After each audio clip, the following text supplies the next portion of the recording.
Bonjour à tous. Merci de nous retrouver pour ce nouveau rendez-vous expert d'opérations immobilières, le premier de cette année, qui est consacré à l'essor des data centers. Donc, il fait suite à un article publié dans le dernier numéro de l'année 2024 sur le sujet, donc dans la revue Opérations immobilières. Tout au long de la présentation, qui est animée par Benjamin Delot, Vincent Feltès et Olivier Bonneau, vous pouvez poser des questions en suivant la marche à suivre suivante. Donc, il faut ouvrir le petit module de saisie par la petite flèche orange, poser votre question, puis la valider. Les questions seront traitées en fin de présentation. Merci à tous et je laisse la parole à Olivier. À tout à l'heure. Merci Anne-Charlotte, merci infiniment. Bonjour à tous. Donc, je suis censé introduire ce webinaire, cette présentation. J'ai souhaité faire cette intervention sur un sujet qui est extrêmement prégnant dans l'actualité. On va en parler évidemment dans les prochaines minutes. Parce que dans le monde d'aujourd'hui, les data centers sont un actif extrêmement important. On parle d'actifs dans le titre, mais on verra que c'est une infrastructure importante pour l'économie d'aujourd'hui. On va y revenir de manière assez large. Moi, je suis avocat, je suis membre du comité de rédaction de la revue Opérations immobilières et je suis ravi aujourd'hui d'intervenir de manière assez légère dans cette présentation, puisque je suis accompagné de grands spécialistes de la question du data center, avec lesquels nous travaillons, avec lesquels je travaille. J'ai la chance de travailler depuis plus de 12 mois sur le sujet. Eux travaillent depuis beaucoup plus longtemps sur ce sujet. Et donc, j'ai nommé je voulais dire Vincent Delot, mais c'est l'inverse, Benjamin Delot, qui est président de NFU, Nouvelles Fonctions Urbaines, et qui travaille sur ce thème depuis de nombreuses années. Et il est accompagné de Vincent Feltès, président de NFU Prod, qui travaille spécifiquement sur le secteur des data centers et de la santé. Vincent Feltès a la qualité double d'avoir une ancienne carrière politique, ancien député, ancien président de Bordeaux Métropole. Et donc, sur ce thème extrêmement novateur et complexe que sont les data centers, nous aurons la chance d'avoir une expertise triple autour de la table, qui est celle modeste d'un avocat, d'un dirigeant d'entreprise qui développe ce thème depuis de nombreuses années, et d'un ancien homme politique, mais qui travaille aujourd'hui dans le monde privé, et qui connaît cette thématique de manière approfondie, que ce soit du côté politique et du côté privé aujourd'hui.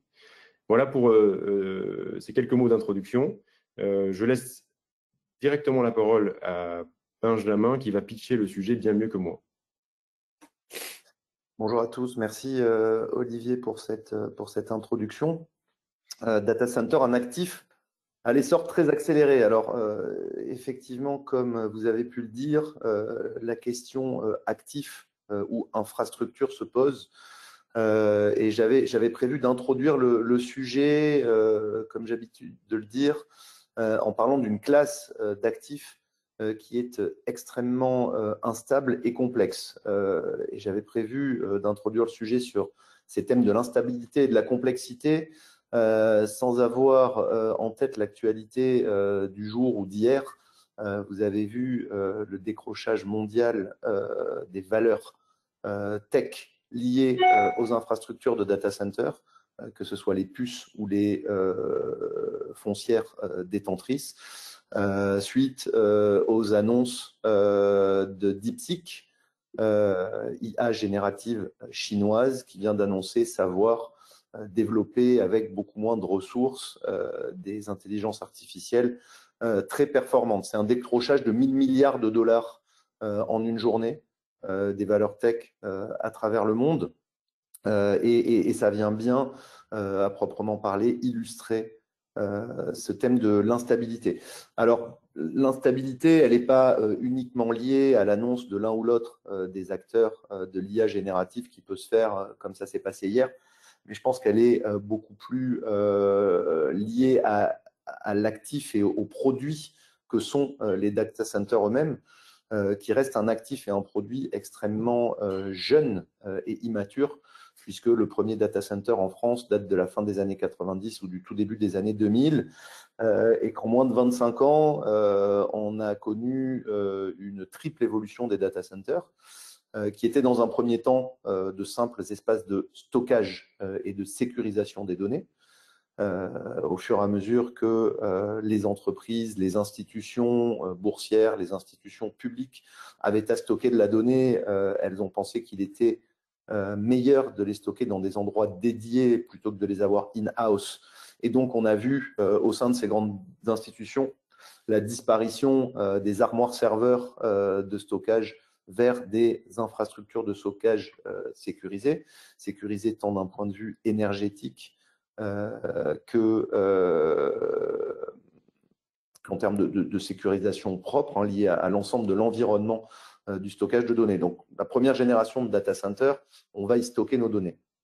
Puis apparaît avec la fin des années, le début des années 2000, ce qu'on appelle le cloud, ou comment est-ce qu'on commence à échanger nos données qui connaissent un essor extraordinaire au début des années 2020 avec les périodes de Covid et de confinement où on a besoin d'échanger différemment, mais aussi avec l'arrivée de l'ensemble des plateformes, réseaux sociaux, streaming, etc.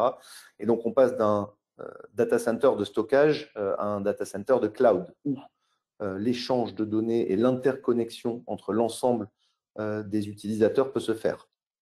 On est entré depuis peu de temps, 2-3 ans, dans une nouvelle génération de data centers qui sont les data centers qu'on appelle IA, cluster IA, qui sont des data centers d'entraînement et de fonctionnement pour les intelligences artificielles qui, eux, viennent décupler le besoin et transformer complètement le modèle et les actifs. Donc, cette instabilité est liée à la fois à un développement exponentiel des usages et des technologies. Et pour l'illustrer d'un point de vue impact, puisque on essaie ici de ramener la thématique du data center à l'actif immobilier, la petite armoire serveur que tout le monde a déjà pu voir dans sa vie, qui fait 80 cm de large par 1,10 m de profondeur et 2 mètres de haut, consommée il y a une dizaine d'années 10 kW d'énergie. Elle peut aujourd'hui, grâce aux nouvelles technologies, consommer jusqu'à 260 kW d'énergie. Donc, on a multiplié par 26 la puissance d'un même rack dans lequel on vient installer des serveurs qui peuvent aujourd'hui contenir des puces NVIDIA qui sont donc destinés à l'entraînement des intelligences artificielles.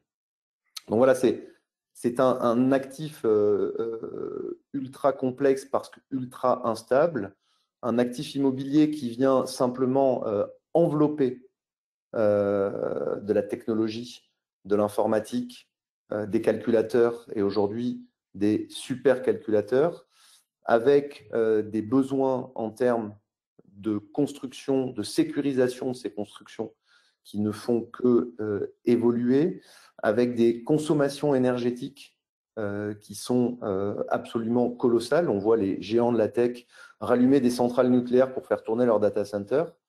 On voit sur des projets d'implantation de clusters IA en France des capacités énergétiques qui correspondent à la moitié de puissance d'un réacteur nucléaire, simplement dédié à un data center. Et tout ça vient évidemment interroger l'impact que ces équipements peuvent avoir sur les infrastructures et les lieux dans lesquels ils vont s'implanter. Donc, à l'accélération très importante du développement de cet actif est associée la question de leur intégration dans l'écosystème urbain, qu'il soit dense ou non dense, et à leur impact sur les infrastructures électriques, puisque évidemment, beaucoup d'acteurs se demandent et se concentre sur cette classe d'actifs, même si il ne reste et il n'y aura que très peu d'élus, puisque du fait de leur structure et de leur nécessaire interconnexion, seuls quelques acteurs vont aujourd'hui truster le marché. Et plus ils sont établis, plus ils resteront établis, puisque leurs coffres-forts numériques sont indétrônables et indéplaçables. Et que à la question de cette intégration urbaine vient aujourd'hui s'ajouter le modèle de développement de ces data centers. Un actif extrêmement jeune et immature pour lequel il y a une vingtaine d'années, les acteurs pionniers dans le secteur ont réussi à s'implanter assez facilement en faisant des promesses d'investissement au territoire, lesquels territoires ont pu se rendre compte du faible impact en termes de développement économique que pouvaient avoir ces infrastructures, mais aussi de l'important impact environnemental, y compris énergétique, qu'ils pouvaient avoir sur leur territoire. On a l'habitude de citer l'exemple de Marseille, qui se trouve aujourd'hui être une ville extrêmement polluée parce que des data centers qui se sont implantés massivement dans un des 5 plus grands hubs mondiaux d'interconnexion qu'est Marseille, ont accaparé toute la puissance électrique disponible au détriment de la capacité des espaces portuaires et donc d'alimentation des navires en électricité lors de leur stationnement qui génère l'utilisation de leur moteur pour être en stationnement et donc créer beaucoup de pollution. Donc c'est effectivement un actif qui, au fil de son développement, a rendu hypersensibles les territoires qui, en 25 ans, sont passés de accueil à connaissance et résistance, et donc hypersensibilité, et qui, sous l'effet de l'intelligence artificielle et du buzz qui tourne autour, redeviennent extrêmement allants et attractifs pour ces data centers qui sont générateurs d'immenses investissements. Donc, aujourd'hui, une très forte attention, et je pense que Olivier va en parler ensuite, une nécessaire adaptation du droit de l'urbanisme qui vient et qui a du mal à suivre le rythme effréné de ces développements technologiques. Et puis, pour terminer cette introduction, je pense une classe d'actifs hyper spécialisée où de cette instabilité, de cette complexité, ne peuvent exister que des acteurs qui soient 100% intégrés dans la filière et qui soient parfaitement connaisseurs et intégrés au développement et aux évolutions de ce qui fait l'actif, puisque quand on parle d'actifs immobiliers, on a plutôt tendance à se représenter un immeuble, mais dans un data center, l'immeuble ne représente que 20 à 30% de l'investissement et n'est finalement que l'enveloppe qui vient accueillir une infrastructure d'échange de données extrêmement technologique, extrêmement évoluée, extrêmement protégée, et qui ne vient ici alimenter que des données mondiales et autour desquelles il faut impérativement que les territoires, les élus et les administratifs puissent développer de la valeur pour le milieu urbain. Voilà, Olivier, j'espère que j'ai pu faire un bref panorama de ce que sont ces data centers aujourd'hui, même si je vous avoue qu'on ne le sait pas vraiment du fait de l'ensemble de ces évolutions.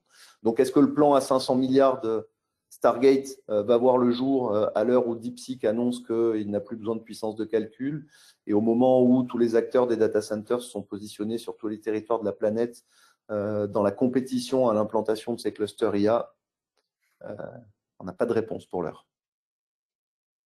Merci infiniment pour cette introduction. Je savais bien que tu pitcherais beaucoup mieux que moi, et c'est avéré. On peut passer à la slide d'après, je pense, qui va basculer sur le juridique. Moi, je reprends la métaphore filée, ou du moins l'exemple donné, sur le droit qui est toujours un peu à la traîne des évolutions de l'économie en général. Récemment, on a eu le phénomène des dark kitchens qui était pas du tout appréhendé par le droit de l'urbanisme, mais à l'occasion de débats importants, notamment très parisiens, hein, sur l'implantation de dark kitchen dans des commerces en rez-de-chaussée. Il y a eu tout un mouvement de révolte et le droit s'est très vite adapté. Et puis, un peu plus en amont, il y a eu le phénomène des entrepôts click and collect dans les collectivités différentes du territoire métropolitain et ailleurs, qui était une espèce de révolution nouvelle, novatrice, où les acteurs de l'économie du commerce se sont engouffrés dans les brèches du droit de l'urbanisme, puisqu'on pouvait implanter des entrepôts un peu partout, et qu'on a pu développer de manière assez forte l'économie de click and collect. Ce que j'aime bien dans ces deux exemples, c'est que dans les deux cas, l'évolution du monde numérique, puisque dans les deux cas, le dark kitchen et les click and collect des grandes surfaces, ce sont des évolutions qui viennent du monde du numérique et qui ont profondément transformé nos territoires. On va voir que s'agissant des data centers, qui est un produit beaucoup plus complexe que ce que je viens de nommer, on a un droit qui n'est pas du tout adapté à la qualité de cet actif que j'ai qualifié tout à l'heure d'infrastructure. Donc, le droit est à la traîne. Pourquoi? Parce qu'aujourd'hui, la notion de data center dans le droit de l'urbanisme est qualifiée de sous-destination entrepôt. Un entrepôt, comme je l'ai écrit ici, comme nous l'avons écrit ensemble, pas comme les autres, puisque cette notion qui a été choisie par la DHUP dès 2017, la DHUP, donc c'est la direction de l'urbanisme au niveau ministériel, a choisi cette destination un petit peu comme la dernière case où, comment dire, faute de mieux, on a choisi entrepôt pour les data centers, étant précisé qu'on y stocke des données, donc pourquoi pas assimiler cette notion à celle du data center. Moi, ça pose énormément de problèmes, on va le voir, puisque par définition, un entrepôt, qu'il soit logistique, qu'il soit classique, on va dire, de stockage de marchandises, n'a pas du tout les mêmes fonctionnalités qu'un actif aussi complexe qu'est un data center. Alors, cette classification de 2017 a été validée dans le décret du 22 mars 2023, d'ailleurs le même qui a réglé les sujets des dark kitchen que j'ai évoqués tout à l'heure.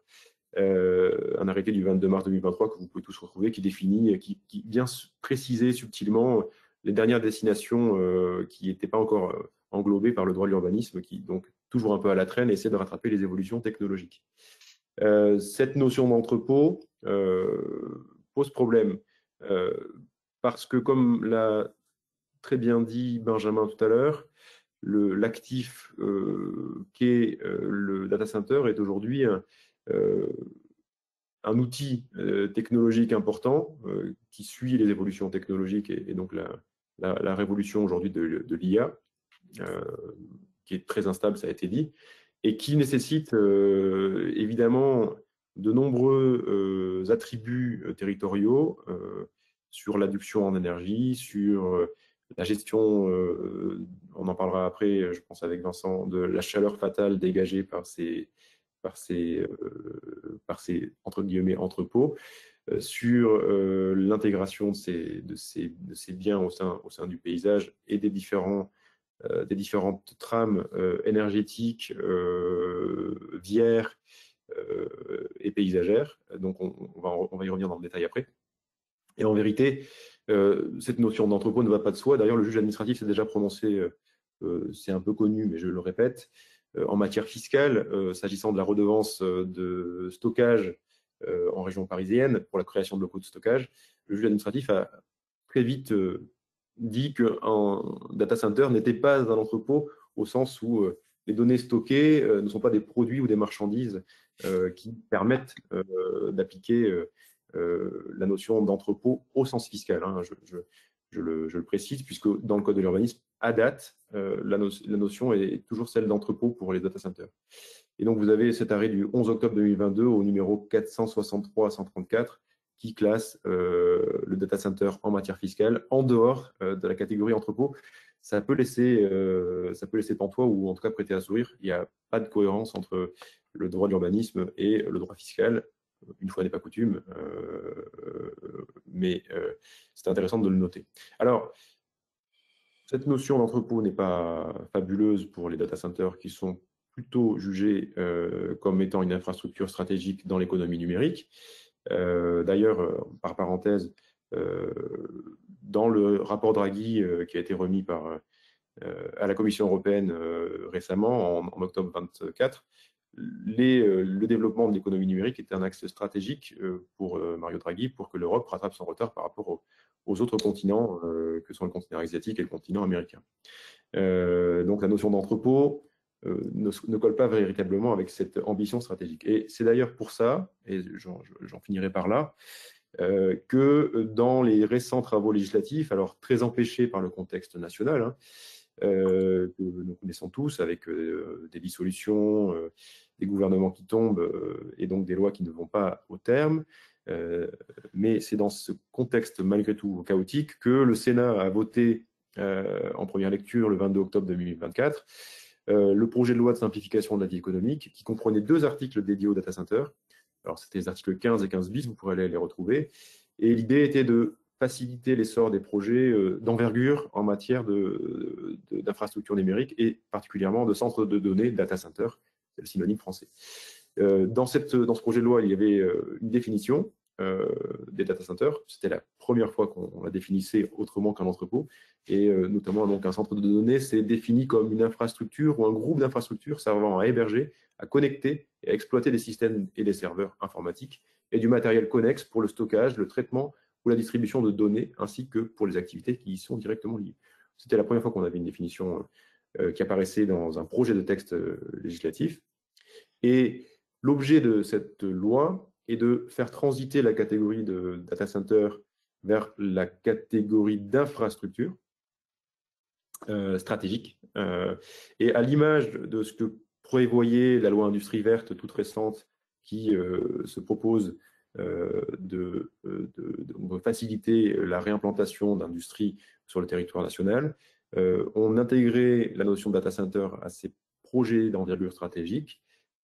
Pas pour tous, hein, il fallait qu'ils soient reconnus évidemment d'intérêt national ou d'intérêt local fort, et on permettait à travers ce projet de loi, dont on verra s'il connaît lui-même un essor comme les data centers dans les prochains mois, ce qui n'est pas certain.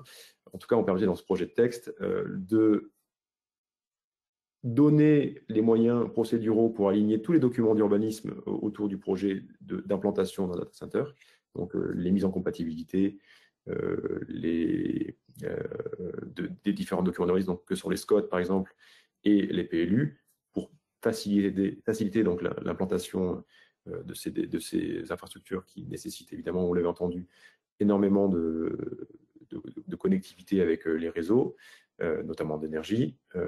Premier point. Et on obligeait aussi dans ce projet de texte l'administration qui produit des documents d'urbanisme, et notamment les SCOT, à réfléchir à l'implantation la plus idoine de ces actifs, de ces infrastructures, pour reprendre ce terme. Voilà, en quelques mots très rapides, parce qu'on pourrait aller beaucoup plus loin dans le détail, les mesures qui étaient prévues par ce projet de loi, lequel prévoyait également un décret d'application pour faciliter certains sujets assez épineux habituellement, qu'on connaît bien à la revue Opération Immobilière, parce qu'on est intervenu plusieurs fois en webinaire sur ce sujet, notamment sur les espèces protégées, où on devait bénéficier là aussi d'une présomption de raison impérative d'intérêt public majeur en matière de data center. Je passe très vite. Et d'autres dérogations par rapport au droit commun sur la facilité à raccorder ces infrastructures. J'en termine comme ça. Évidemment, on pourra revenir sur ces éléments dans le cadre des questions un peu plus tard.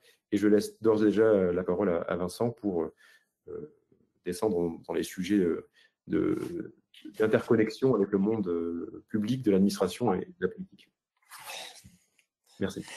Merci Olivier. Bonjour à toutes et à tous. Ravi d'être avec vous et comme il est encore temps, une très belle et bonne année 2025. Je vais faire mon propos en 2 parties. Une première partie pour vous dire effectivement qu'est-ce que les élus, j'ai longtemps été élu, j'ai aussi présidé de la Fédération nationale des agences d'urbanisme, ont retenu comme leçon sur les data centers et quelles sont les opportunités et les concurrences territoriales. Ce qu'il faut avoir en tête quand on parle de data center, c'est que c'est un des points indispensables de tout ce qui est le numérique. C'est aussi bête que ça.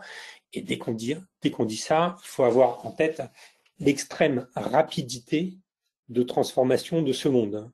Je rappelle la création d'Amazon, c'est 94, de Google de 98, de Facebook 2004. Donc ça fait 25 ans que le monde est en train d'être révolutionné. Et pour vous faire une espèce d'image de parallèle, on a tous appris à l'école les révolutions industrielles, la machine à vapeur, puis le chemin de fer, puis les trains, les gares, les routes, les aéroports. Tout ça, ça a mis 1 siècle et demi à 2 siècles. Là, en 25 ans, on a une espèce de concentration du temps avec un bouleversement absolument majeur, et ça ne fait que commencer.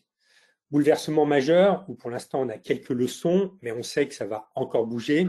Ce qu'évoquait Benjamin tout à l'heure, tout le monde a été marqué il y a 2-3 ans par la mise en ligne de ChatGPT, qui a coûté, il ne communique pas là-dessus, mais entre 5 et 10 milliards d'euros, quoi.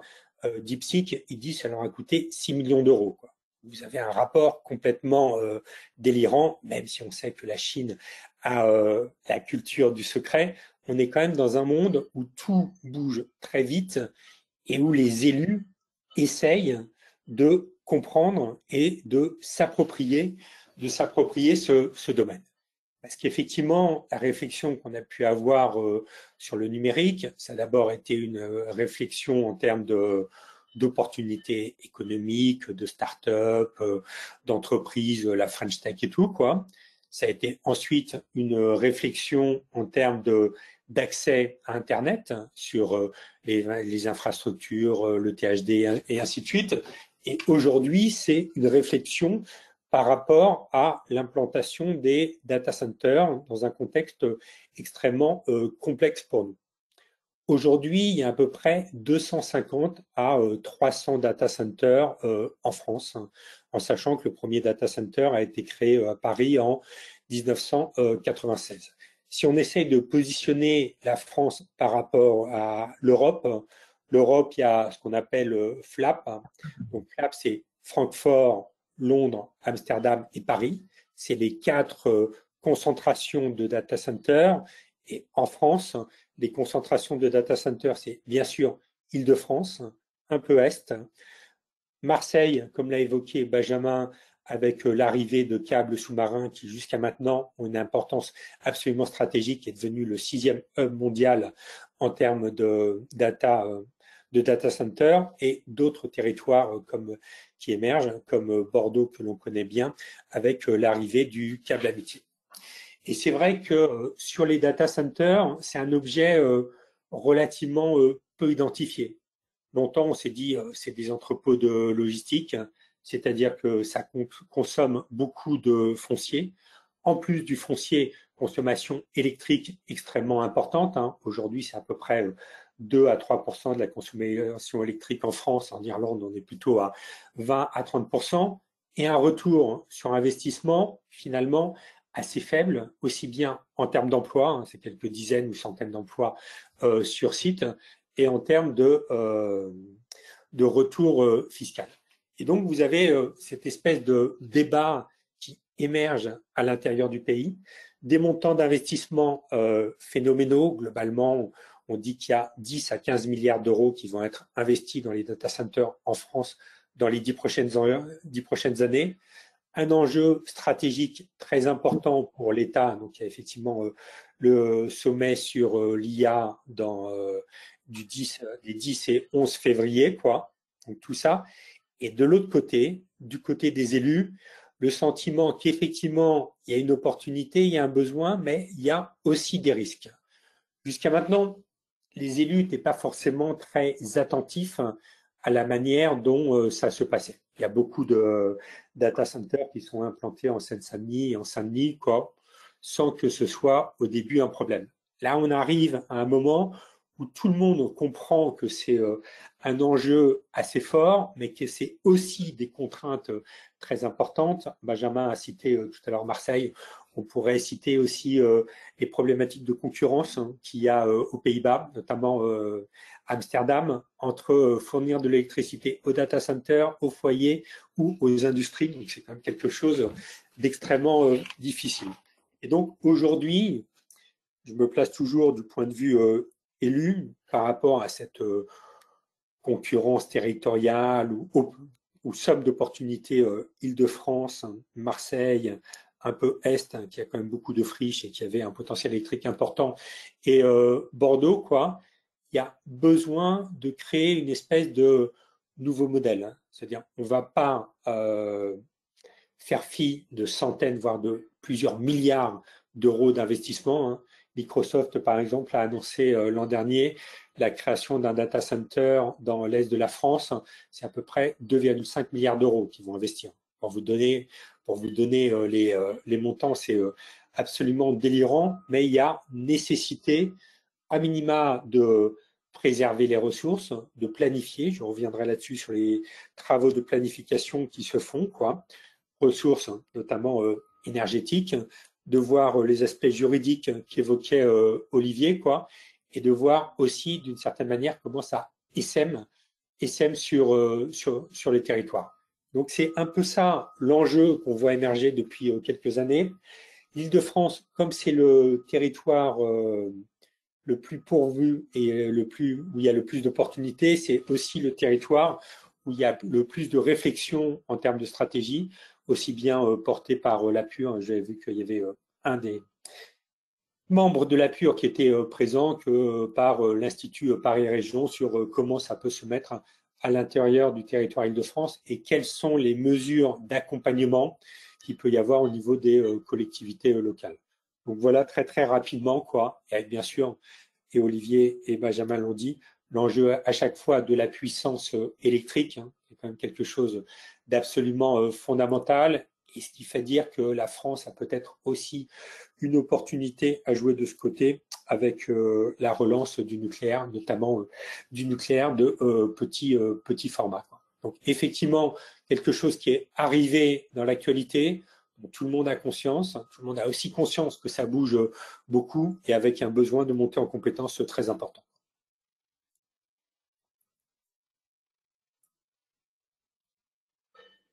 Merci Vincent. Est-ce que avant qu'on passe aux questions, Benjamin, tu veux réagir à certaines choses qui ont été dites par nous deux, en complément, en contrepoint? Non, moi je pense qu'il faut effectivement avoir en tête que les data centers sont aujourd'hui, et en témoigne notre participation à tous sur ce webinaire aujourd'hui, un outil de ce nouveau monde extrêmement accéléré, absolument structurant et indispensable. Donc pas de schizophrénie, il faut des data centers. Est-ce qu'il faut des giga data centers? Est-ce qu'il faut giga entraîner des intelligences artificielles? Est-ce qu'il faut investir 500 milliards de dollars par-ci ou plusieurs milliards par-là? Je n'en sais rien, et je pense que l'instabilité, l'évolution des choses, la compétition mondiale, la course à l'armement, parce que c'est une réelle course à l'armement qui est en train de s'opérer, est-elle faite pour conduire de vraies guerres ou pour être simplement dissuasive? Je n'ai pas la réponse. Ce qui est certain, c'est que le besoin de data center est réel et ne faiblira pas. En témoigne l'augmentation faramineuse de l'échange de données à laquelle nous nous habituons. Je ne sais pas combien on consomme ce matin, à 64 participants dans ce webinaire connectés tout à travers de la France avec une image parfaite, un son parfait. Mais en tout cas, sachez que ça passe bien par des data centers en live et en temps réel, ça c'est sûr. Que hier, je crois avoir débloqué 185 fois mon iPhone dans la journée et à 82% pour de la productivité, me dit mon modérateur. Je vous conseille d'ailleurs un excellent modérateur qui s'appelle Opal, qui vous permet de gérer vos temps d'écran et de savoir quel usage vous faites de votre smartphone. Donc, pas de schizophrénie, de l'accueil et de l'intégration, de la professionnalisation. Quand je dis pas de schizophrénie, on avait évidemment discuté depuis un bon moment du très mauvais classement au sein de la loi Allure des data centers au titre d'entrepôt, puisque un data center ne génère ni de l'emploi local faiblement qualifié comme certains territoires s'y attendent et en accueil pour donner de l'emploi à leur population. Au contraire, assez peu d'emplois compte tenu non pas de la taille du bâtiment, mais du montant de l'investissement. Un data center de 400 mégawatts en raccordement, qui est un peu la norme recherchée aujourd'hui pour ces méga clusters IA, va produire entre 1500 et 2000 emplois, qui seront tous des emplois hyper qualifiés, évidemment, avec un déploiement un petit peu plus important au moment du chantier et un investissement territorial de l'ordre de 3 milliards. Donc aujourd'hui, la course mondiale au cluster IA, chaque unité, elle vaut au minimum 3 milliards. Si on regarde dans l'histoire du développement urbain, quel type d'actifs coûte 3 milliards? On parlait des métros ou des tramways. Je ne sais pas, Vincent, combien a coûté le tramway à Bordeaux quand tu présidais la métropole? Oui, on est dans ces ordres de grandeur-là, mais ça se fait sur Voilà. des décennies, quoi. Donc, le tramway de Bordeaux, c'est 30 ans de travail, c'est environ 3 milliards, c'est une infrastructure structurante s'il en est. Un data center cluster IA supercalculateur, c'est 2 ans d'autorisation, 2 ans de travaux, 3 milliards et demi d'investissement. Voilà, on est vraiment dans une démesure, dans une non-connaissance qui me laisse confirmer qu'on est sur une classe d'actifs ou une classe d'infrastructure, mêlons les deux termes, extrêmement instable, extrêmement complexe et qui doit rester réservé à des experts métiers dans une parfaite transparence avec les territoires qui les accueillent, avec les élus et avec les administrations qui les autorisent afin d'éviter de faire des bêtises et de commettre des erreurs qui pourraient abîmer ou détériorer notre environnement et notre espace de vie. Merci. Je réagis peut-être sur ce dernier point parce que je le trouve très intéressant. On n'a pas parlé beaucoup de ce qui se passe aux États-Unis et de l'implantation de quelque chose comme 2500 data centers là-bas où il n'y a pas vraiment eu de maîtrise justement de l'implantation de ces data centers. Enfin, on en met, on en a besoin. On ne se pose pas vraiment la question de l'intégration, enfin, sauf erreur de ma part. Justement, la culture qui est la nôtre, en droit de l'urbanisme français en tout cas, et en droit de l'environnement français, c'est de réfléchir quand même à chaque projet structurant et d'intégration des nouvelles, de toutes nouvelles implantations importantes, que ce soit des entrepôts logistiques, des usines de pâte à papier, j'en passe, c'est les meilleurs. Et une implantation d'une telle intensité économique et que tu viens d'évoquer nécessite évidemment une approche d'un point de vue juridique, simplement, qui utilise les différents médias que sont le droit de l'urbanisme, la police des ICPE, les études d'impact très poussées, etc. Donc, on a bien un cadre juridique existant qui s'adapte bon an, mal an au fur et à mesure au data center. On en suit quelques-uns au cabinet. Tout n'est pas adapté encore. Et d'ailleurs, on en a parlé tout à l'heure des textes qui parlent d'entrepôt alors qu'on est plutôt sur une classe d'infrastructure. Tout ça n'est pas encore adapté, mais on a déjà un cadre qui réfléchit activement à cette thématique. Alors, et là, tu parlais d'expertise et de modérateur. C'est vrai qu'on ne peut pas amener les sujets n'importe comment devant les collectivités avec un regard d'investisseur pure player qui veut imposer son idée sans réflexion plus aboutie, me semble-t-il.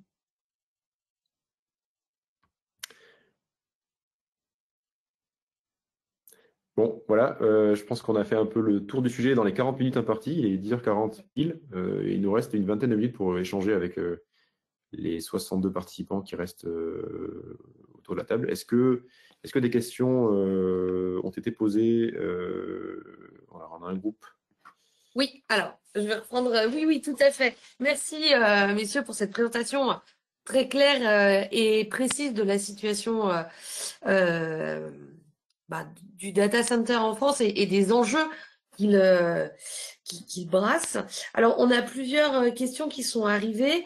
La première, c'est va-t-on voir arriver l'ouverture de data centers dans des agglomérations de moins de 200 000 habitants? Donc, plutôt sur l'aménagement du territoire. Quelles villes pourront recevoir, enfin, peuvent recevoir ce type d'actifs? Un mot sur ce qu'on a appelé les 2 premières générations de data centers, stockage, mais surtout cloud et cloud computing. La réponse serait très clairement non, puisque les data centers ont besoin d'être interconnectés avec des temps de connexion et de latence entre eux les plus faibles possibles et ont donc plutôt tendance à se regrouper en grappes les uns autour des autres. Pour ce qui est des supercalculateurs, donc des clusters IA, dont on vantait le besoin et l'utilité jusqu'il y a 3 jours et la révolution DeepSeek, est-ce qu'on va encore continuer à la course à l'armement sur cette classe d'actifs?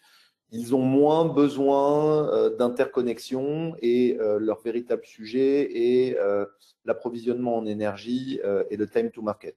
Ceci étant, ces data centers-là ne sont pas un Eldorado. Comme je l'ai dit, à 1 milliard d'euros les 100 mégawatts déployés, seuls très peu d'acteurs dans le monde, certainement moins d'une dizaine, sont en mesure de les développer. Et donc, il y aura très peu de ces modèles qui vont être développés en Europe. On compte une trentaine de projets, dont peut-être certainement moins de 10 se feront dans les 10 prochaines années. Donc, pas de opportunité, à mon sens, pas d'opportunité territoriale pour les agglomérations de moins de 200 000 habitants. D'accord, merci. Ensuite, on a une question sur la rentabilité. Quelle est la différence de rentabilité pour un exploitant suivant la taille mini ou maxi? Est-ce proportionnel ou exponentiel?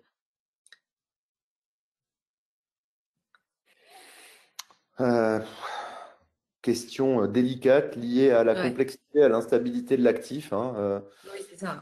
Il n'y a pas de réponse à construire autour de cela. La rentabilité dépendra de l'investissement que l'opérateur en termes de data center pourra faire et de la productivité qu'il en tirera vis-à-vis de ses clients.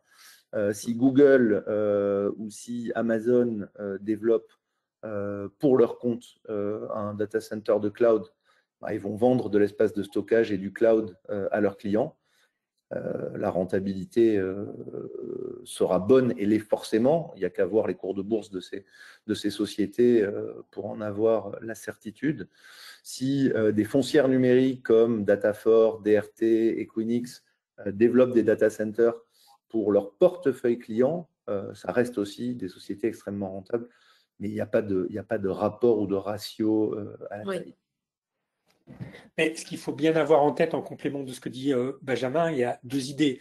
Un, on est quand même dans une économie quasi monopolistique. Je veux dire, le nombre d'opérateurs sur les data centers, c'est ou les GAFAM eux-mêmes, ou de très gros opérateurs. Donc il n'y a pas non plus des centaines ou des milliers de personnes qui sont sur ce marché, d'autant plus que, comme l'a évoqué Benjamin, les investissements aujourd'hui, c'est un ticket d'entrée à plusieurs milliards d'euros. C'est la première chose. Ouais. Deuxième chose, sur la question de la rentabilité, on a un problème de génération de data centers et d'obsolescence rapide des data centers. Premier data center, je le disais tout à l'heure, c'est à moins de 30 ans. Et sur les 250, 270 data centers qu'on a en France, ils sont plus forcément totalement adaptés aux nouveaux besoins, Donc, on est quand même dans un marché qui est différent des règles habituelles du marché et singulièrement des règles de l'immobilier. Oui. Et puis, une autre question est arrivée. Alors, bien sûr, je m'adresse à la salle. Vous pouvez encore poser des questions. Il n'y a aucun souci. Par rapport au changement du passage d'entrepôt à infrastructure, est-ce qu'on a une visibilité sur cette question? Une visibilité sur ce qui se passe aujourd'hui. Ouais. au niveau national, gouvernemental et parlementaire, parce que c'est là que ça se passe. Oui. Pas grand monde. Tout le monde regarde tous les matins et écoute les nouvelles ou regarde les nouvelles, mais bon, on est en position d'équilibrisme. Donc, c'est difficile de voir ce projet de loi avancer de manière sereine. J'ai vérifié sur les différents sites avant de me connecter, il n'y a pas de mouvement. Il y a d'autres sujets comme le budget à faire passer en premier. C'est déjà délicat. Et cette proposition de loi de modernisation de la vie économique. Oui, c'est ça, c'est ça le nom de cette loi. De simplification de la vie économique, pardon. Ouais, mais elle n'est pas encore sortie de... Deux petits compléments. C'est un texte sur lequel il y a urgence, donc il y a une seule lecture, et ça a déjà été adopté au Sénat. Donc il faut trouver une fenêtre de tir à l'Assemblée, puis après on passe en commission mixte paritaire. Mais comme aujourd'hui, plus rien ne passe à l'Assemblée nationale, ça peut durer. Voilà. Oui. Donc tu fais bien de rappeler que la procédure est accélérée et que d'un point de vue législatif, on n'est pas sur un cycle habituel. C'est beaucoup plus rapide. Mais voilà, aujourd'hui, la situation est ce qu'elle est et ce texte fait pas forcément l'objet d'un consensus à la chambre basse, au Parlement.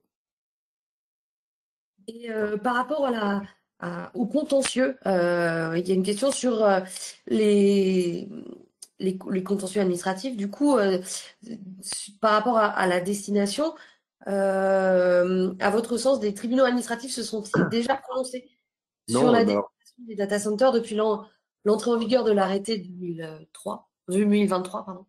Alors, d'une part, la position ministérielle est assez claire, hein, c'est bien des entrepôts dont il s'agit. Je l'ai dit tout à l'heure, faute de mieux, parce que ça ne correspond pas à grand-chose. Oui. Là où le législatif s'est prononcé plusieurs fois, j'ai donné en référence l'arrêt du Conseil d'État d'octobre 2022, donc 11 octobre 2022, numéro 463-134.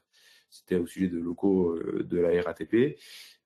C'est en matière fiscale et clairement, n'ayant pas de support juridique pour dire que c'est un entrepôt au sens classique des entrepôts, donc avec des produits stockés sur place et des marchandises, le juge administratif sort de cette destination. Mais d'un point de vue droit de l'urbanisme, aujourd'hui, un juge qui serait tenu de se prononcer sur le sujet aurait du mal à le sortir de cette définition, sauf parce que l'on vienne attaquer ce décret, enfin cet arrêté, pardon, mais ça n'a pas été fait à mon sens en temps et en heure. De première part, et on pourrait toujours l'attaquer de manière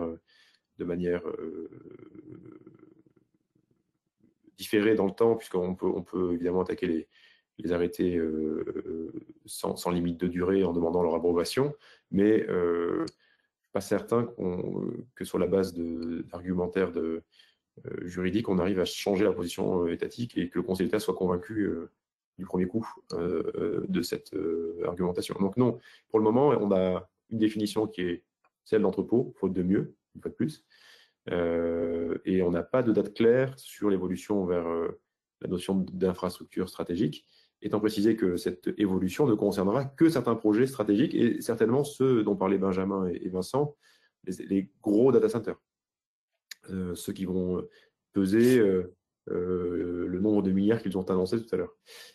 Puisque ceux-là auront une vocation stratégique et nationale, avec du trafic stratégique national dans un combat, on va dire, on parlait d'armement tout à l'heure, dans un combat international sur le positionnement de la France, qui a quand même des atouts importants, ça a été rappelé, avec une énergie décarbonée et plutôt bon marché.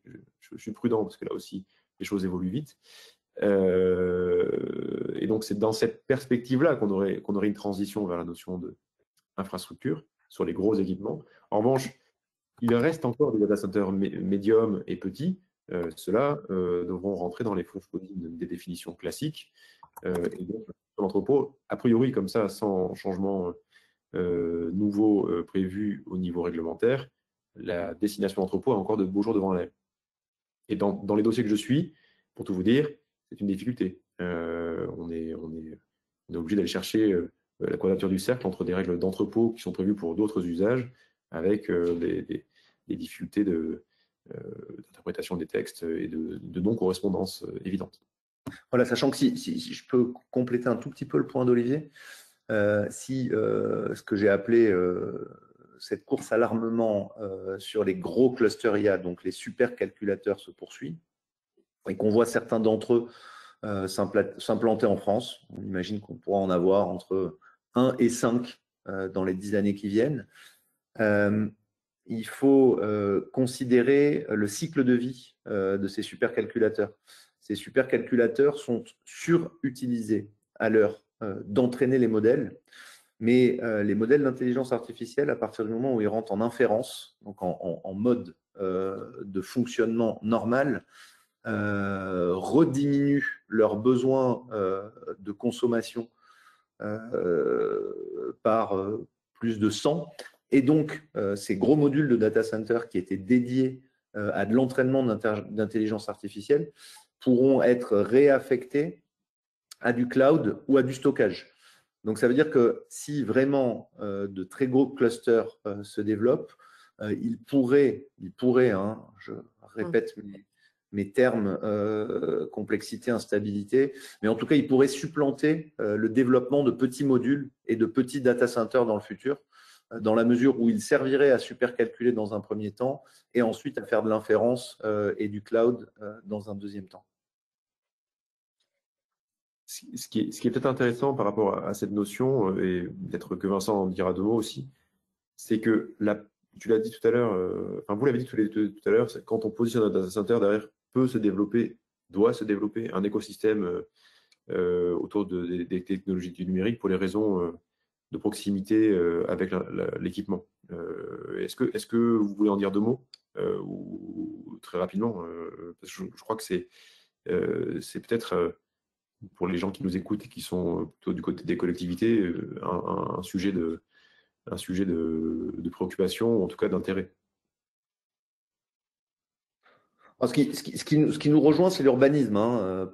Pour de vrai, ça fait moins 25 ans que je fais de l'urbanisme opérationnel à impact. C'est ce qui nous a rapprochés avec Vincent. Et effectivement, pour moi, développer un data center pour développer un data center, même si on est en pointe sur une classe d'actifs, sur un immobilier productif hors du commun, n'a aucun sens pour un territoire s'il n'a pas un impact sur le territoire. Mais Vincent, peut-être tu peux développer un peu ce sujet il y a eu plusieurs degrés de réflexion. Premier degré, c'est absence totale de réflexion. Je veux dire, on pose l'objet comme ça, plus ou moins beau, plus ou moins gênant. Parfois, il y a aussi des data centers dans d'anciens bâtiments industriels à Paris, c'est pas un problème. Second degré de réflexion, il y a tout ce qui est autour de la chaleur fatale. Donc, il y a utilisation de la chaleur des data centers pour des piscines. Par exemple, la piscine olympique des JO a été en partie chauffée comme ça, pour des réseaux de chaleur urbains. Donc, ça, c'est un autre degré de réflexion. Le troisième degré de réflexion sur lequel on arrive aujourd'hui, mais qui n'est pas si simple que ça, c'est comment effectivement ces investissements dans le numérique ont un effet de traîne sur le territoire, quoi. Et ça, c'est un vrai enjeu parce qu'aujourd'hui, les acteurs monopolistiques dont je parlais, ils raisonnent accès en câble, répartition géographique, mais c'est un peu des espèces de base-vie numérique, vous savez, comme on avait des bases-vie en Afrique et tout, sans du tout que ça diffuse. Et donc là, tout l'enjeu dans les mois, je veux dire années, mais presque mois, vu la rapidité des choses, c'est d'arriver à coudre quelque chose d'assez fin entre ces ressources absolument indispensables et les territoires. Donc ça commence à se faire un peu, je vous citais les Pays-Bas tout à l'heure, il y a quelques campus IA qui commencent à se développer, quoi.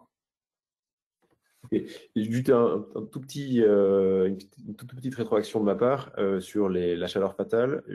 Pour les juristes qui nous écoutent, mais pas que, hein, tout le monde, quand on regarde les avis de l'autorité environnementale rendus sur les data centers, tous, il y en a une dizaine,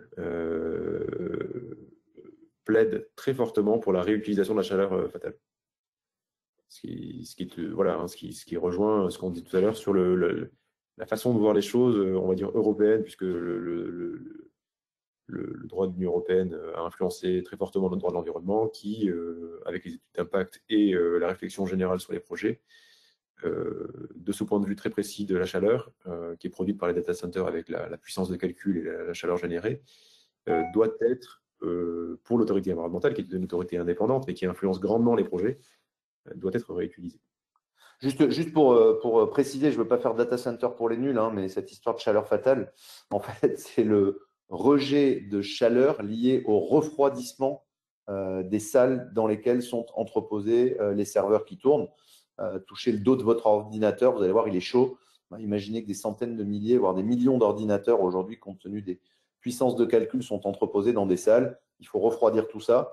Donc, en fait, on a aujourd'hui développé des savoir-faire en génie climatique qui permettent de canaliser cette chaleur de refroidissement et de pouvoir l'intégrer et la mettre à disposition pour en faire autre chose. C'est pour ça qu'on appelle de la chaleur fatale. Soit elle était jusque-là purement et simplement rejetée dans l'air sans autre précaution, soit aujourd'hui, et c'est un début, ça reste un début, on arrive à la canaliser et en faire quelque chose. Voilà, c'est ça la chaleur fatale. Particulièrement dans les réseaux de chaleur pour donner une image à tout le monde.